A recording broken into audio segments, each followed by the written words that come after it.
बिस्मिल्लाहिर्रहमानिर्रहीम इय्याका नअबुदु व इय्याका नस्तईन। तो गाइज़ हम माइक्रोबायोलॉजी के लेक्चर डिस्कस कर रहे थे। अभी मैं चैप्टर नंबर 13 को डिस्कस करूँगा क्योंकि ये पहले समझ आ जाएगा, ठीक है। तो इसके बाद जो है ना वो इम्यूनोलॉजी वाला और बैक्टीरियोलॉजी जो है ना बाकी जो जितने भी इन्फेक्शन से रिलेटेड चैप्टर हैं वो समझ आएंगे। देखें चैप्टर 7 तक हमने जो है ना वो ऑलमोस्ट वीडियो अपलोड कर दी। इसके बाद ये चैप्टर करेंगे, उसके मैं सिलेबस वाइज कर रहा हूँ ना, ठीक है। उसके बाद हम जब दूसरे इम्यूनोलॉजी वाला पढ़ेंगे तो आपको ये इसमें मसला नहीं होगा। स्टेरिलाइजेशन और डिसइंफेक्शन को मैंने जल्दी से कवर करना है बिल्कुल ईजीएस्ट वे में। बाकी मैंने जो है ना वो कुछ अपने नोट्स भी बनाए हुए हैं, ठीक है।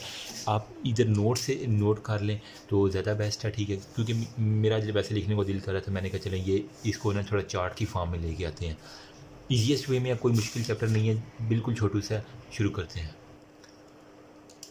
ओके जी, सबसे पहले जो है ना वो स्टेरिलाइजेशन की और डिसइंफेक्शन की जो है ना वो डेफिनेशन मैं आपको अपने नोट से दिखा देता हूँ, ठीक है, ताकि ईजीएस्ट वे में आपको समझ आ जाए। और जो जो इंपॉर्टेंट चीज़ें एग्जाम में आने वाली वही बता सकता हूँ, बाकी ज़्यादा नहीं फजूल नहीं जाऊँगा। किलिंग और removing of all organism including spores. जिसने ये स्पोर का नाम ना लिया स्टेरिलाइजेशन के अंदर वो बंदा ना छुट्टी करे, उसे पढ़ने की ज़रूरत ही नहीं है, ठीक है। क्योंकि ये स्पोर का लफ्ज़ जो है ना वो एग्जामिनर ढूंढता है कि स्टेरिलाइजेशन, ऐसे स्टेरिलाइजेशन ऐसे स्पोर तो आपने लाजमी लिखना है, ये लाजमी लिखना है। उसके बाद डिसइंफेक्शन और स्पोर्स में क्या, इसमें स्टेरिलाइजेशन में क्या होता है, इसमें killing and removal of most of the organism but जो स्पोर्स है ना और दूसरे जो रेजिस्टेंस माइक्रो ऑर्गेनिज्म है वो सर्वाइव कर जाती है। अब स्पोर होते क्या, मैंने बताया था लास्ट वीडियो में बैक्टीरियोलॉजी वाले में कि जो बैक्टीरिया जो है अनफेवरेबल कंडीशन में एक जो है ना वो जुमगट्टा सा बना के जो स्पोर्स की फॉर्म में आ जाते हैं, जो कि टेम्परेचर का रेजिस्टेंस होते हैं, वो उन्हें टेम्परेचर असर ही नहीं करता। लेकिन हमने जब स्टेरिलाइजेशन करनी है तो स्पोर अगर मर जाएंगे तो इसी को हम स्टेरिलाइजेशन कहेंगे। अगर स्पोर ना मरे इसको हम कहेंगे हमने सिर्फ डिसइंफेक्ट किया है, स्पोर को नहीं मारा, हमने स्टेरिलाइजेशन नहीं की। ओके हो गया, इतनी बात है कि समझ लें। उसके बाद है एंटीसेप्टिक। एंटीसेप्टिक चीज़ क्या हो जाती है, disinfection which are used on skin. मतलब हमने जो माइक्रो ऑर्गेनिज्म को स्किन के ऊपर अगर सिंपली किल करना है ना तो हम जो चीज़ इस्तेमाल करते हैं उसे हम कहते हैं एंटीसेप्टिक। उसके अंदर क्या होता है 70% इथाइल अल्कोहल, मतलब शराब इथाइल अल्कोहल हो गया ना, ठीक है। उसके बाद आयोडीन, आयोडीन तो आपको पता ही होगा ना ये एंटीसेप्टिक है, ये बताने की जरूरत नहीं। नेक्स्ट है स्टेरिलाइजेशन की प्रोसेस, ठीक है। बिल्कुल शॉर्ट फॉर्म में एक हम ये रेडिएशन के जरिए स्टेरिलाइज करते हैं, मतलब स्पोर भी किल करते हैं और माइक्रो ऑर्गेनिज्म भी किल करते हैं, ऐसी है ना। नंबर 2 पे आ जाता है हमारे पास फिल्ट्रेशन, ठीक है। कुछ ऐसी चीज़ें होती हैं जो स्टेरिलाइजेशन के दौरान भी, जैसे कि एंडोटॉक्सिन हो गया, ठीक है, वो अब नहीं मरती तो हम इसे क्या करते हैं अलहदा कर लेते हैं हम उसका फिल्ट्रेशन के ज़रिए। नेक्स्ट है हीटिंग, मतलब एक रेडिएशन, 2 फिल्ट्रेशन, 3 जो है ना वो हीटिंग। ये तीनों में से कोई भी मेथड लगा लो। हीटिंग में क्या होता है, हम ड्राई हीट देते हैं, ठीक है, या मॉइस्ट हीट देते हैं, ठीक है। मॉइस्ट हीट के अंदर कोई ना कोई नमी होगी, ड्राई हीट में नमी नहीं होगी। इसके अलावा पास्चराइजेशन, ये तो बच्चे को बताना। अब इनको मैं थोड़ा सा खोल के बयान करता हूँ ताकि आपका ये चैप्टर, मतलब ये चुटकियों में 2 पेजेस के अंदर आपको मैं करवा देता हूँ। सबसे पहले आपने जो है ना वो स्टैंडर्ड प्रिकॉशन इस चैप्टर के अंदर नहीं लिखा हुआ, आपने उसको लाजमी लिख लेना है। हैंड हाइजीन का पता होना चाहिए, रिस्पायरेटरी और कफ एटिकेट्स पता होने चाहिए, ठीक है, उसकी किस तरह हाइजीन करनी है।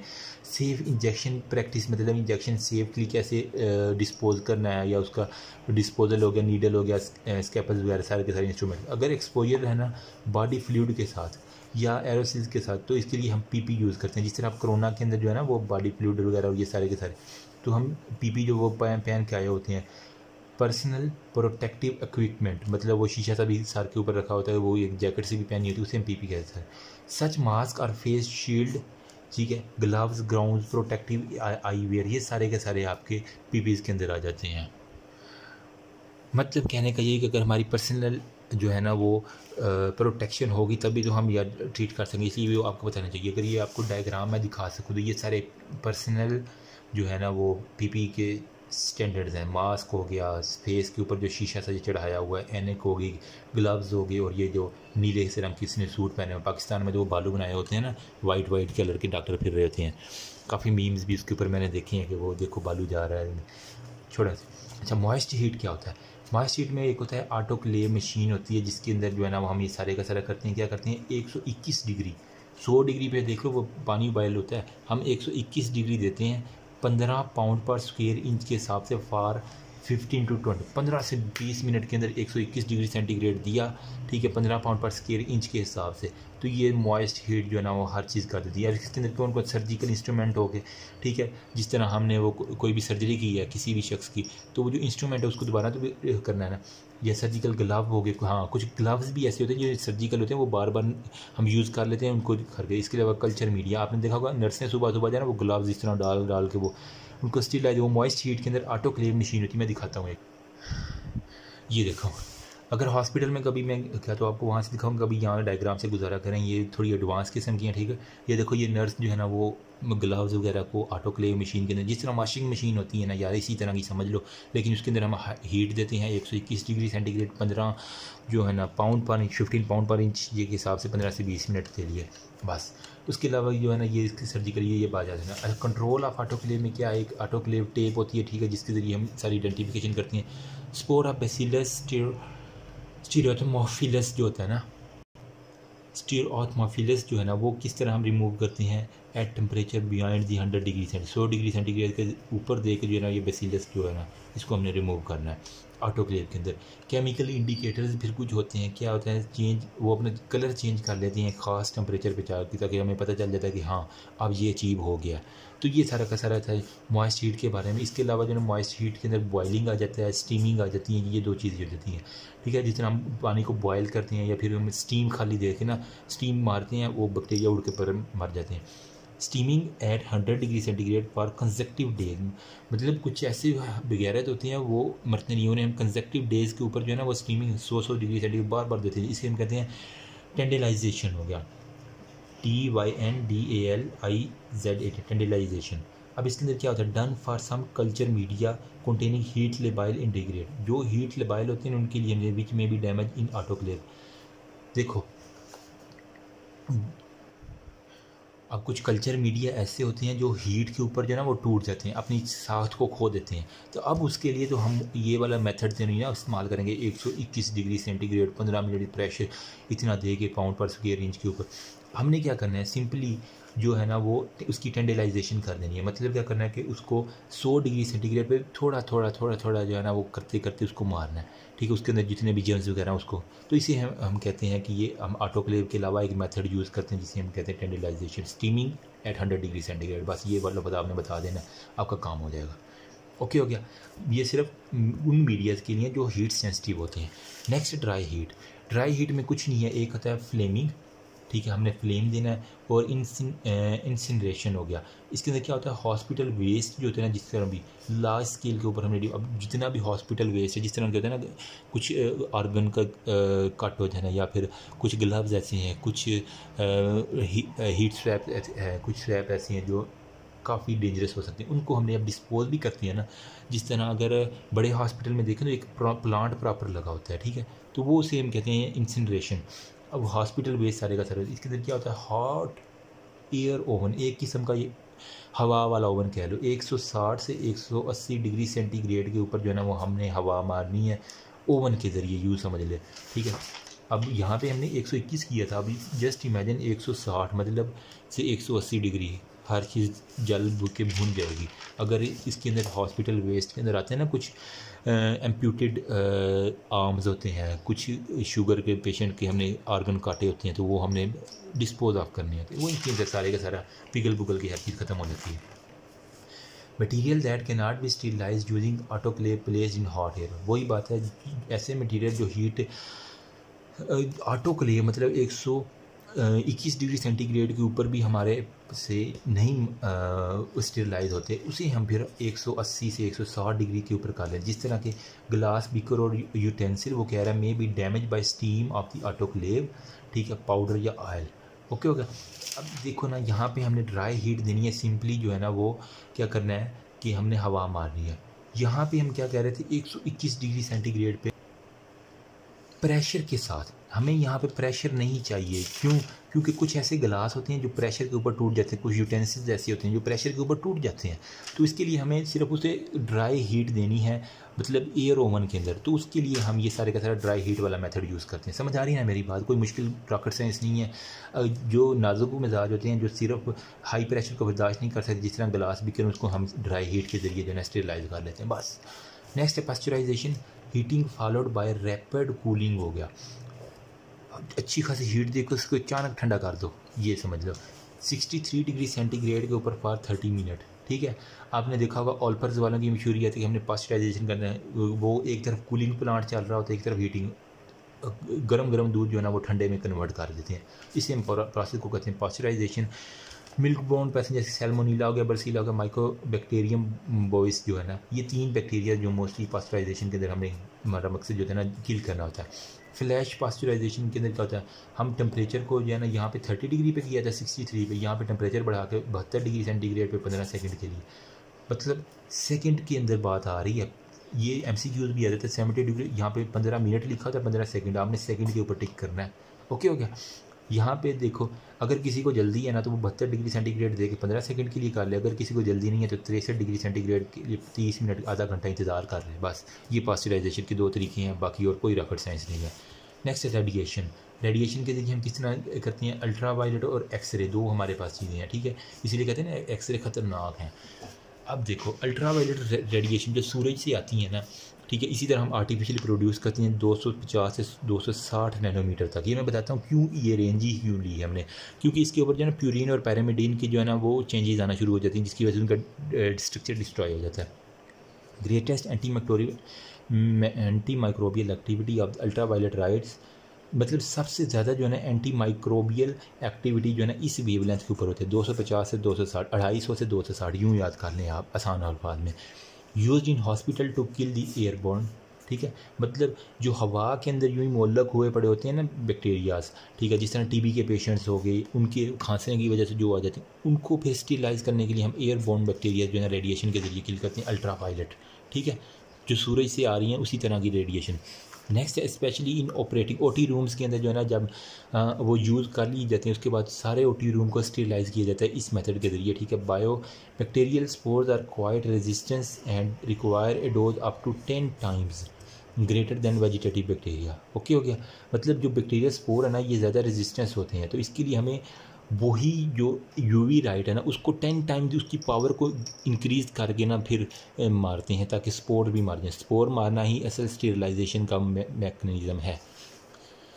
फास्ट स्टेरिलाइजेशन ऑफ OT, मतलब ऑपरेशन थिएटर को हमने OT कहते हैं। एक्सरे में क्या होता है, एक्सरे जिस तरह एक तो हम कहते हैं बॉडी का एक्सरे, इसलिए कहते हैं एक्सरे ज़्यादा नहीं करवाना चाहिए, ये बॉडी को भी नुकसान पहुँचा सकता है, कैंसर काजिंग होगी। एक्सरे में क्या, sterilization of the disposable syringe, sutures, drips, ठीक है, बिफोर पैकिंग हो गया, मतलब हमने सिरिंजों को डिस्पोज करना है तो एक्सरे मारो उसको, सूचर्स को करना है मतलब जो टांके वगैरह, इसके अलावा जो ड्रिप जो है ना जो उनको हमने पैक करना होता है ना, उससे पहले पैकिंग से पहले जो है ना उनके शापर वगैरह जो भी उसको एक्सरे के जरिए करें बस। नेक्स्ट है फिल्ट्रेशन।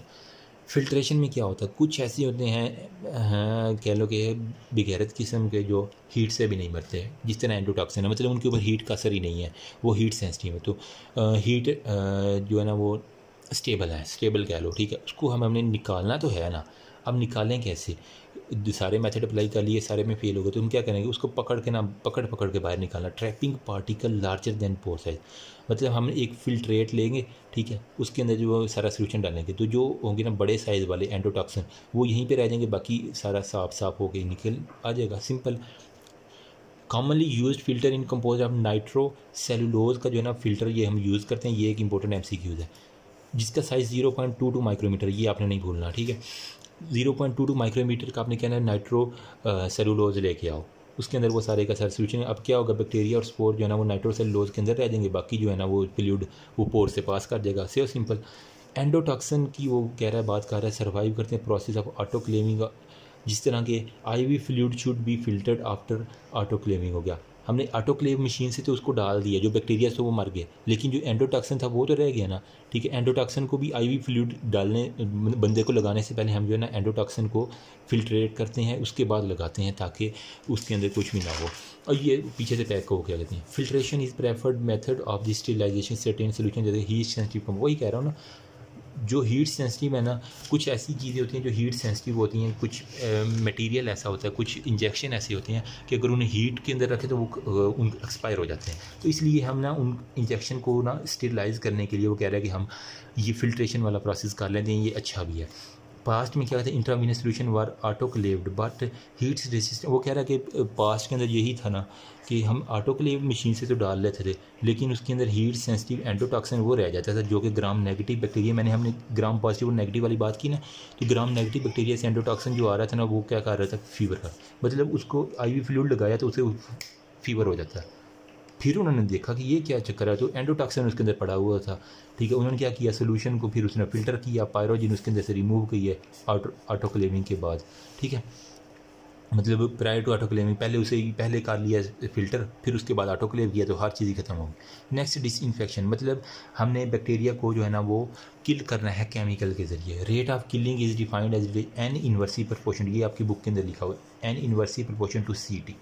अब ये इक्वेशन क्या है, इस इक्वेशन में कहता है number of survivor is inversely proportional, मतलब ये जो जितने भी नंबर है ना, नंबर ऑफ सर्वाइवर वो इन्वर्सली है किसके, कंसंट्रेशन ऑफ एजेंट, जो भी एजेंट उसके अंदर है उसके, and the time of application of agent. Okay हो गया। अब CT को T का मतलब यही है कि एजेंट को रिलेटेड कर रहा है, C का मतलब जो कंसंट्रेशन को रिलेटेड कर रहा है, N का नंबर ऑफ सर्वाइवर। CT को कलेक्टिवली हम क्या कहते हैं, डोज। जितनी हम डोज ज़्यादा देंगे उतना नंबर ऑफ सर्वाइवर कम होगा, जितनी डोज हम कम देंगे उतना नंबर ऑफ सर्वाइवर ज़्यादा होगा। सो सिंपल, कुछ भी नहीं है इसके अंदर।